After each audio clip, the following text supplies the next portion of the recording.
O pasado 6 de xuño, unha vintena de embarcacións partían do porto francés da Rochelle.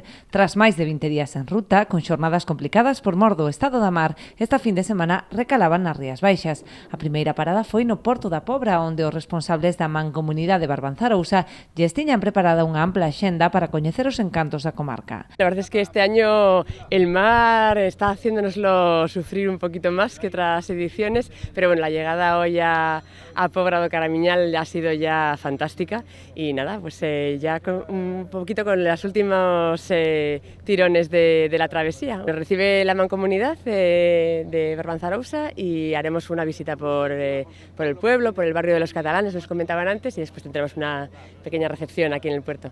Tras recalar no Barbanza, partiron cara a Vilagarcía, na que foi a última etapa marítima antes de alcanzar Compostela a pé. Hay que llegar a Santiago y no está en el mar, así que haremos mañana la navegación hasta Villagarcía, la entrada por el río Ulla, la Traslatio, hasta Padrón y después ya caminaremos hasta Santiago. Nesta novena edición, Navega o Camiño consolidouse xa como unha das rutas xacobeas por mar máis importante, con preto de 200 peregrinos de diferente procedencia. Este año han participado 22 embarcaciones y en total casi 180 peregrinos. Hemos tenido una peregrina del mar argentina, el resto pues más o menos la mitad franceses, hay un barco belga también y el resto un poquito repartidos de toda la geografía española.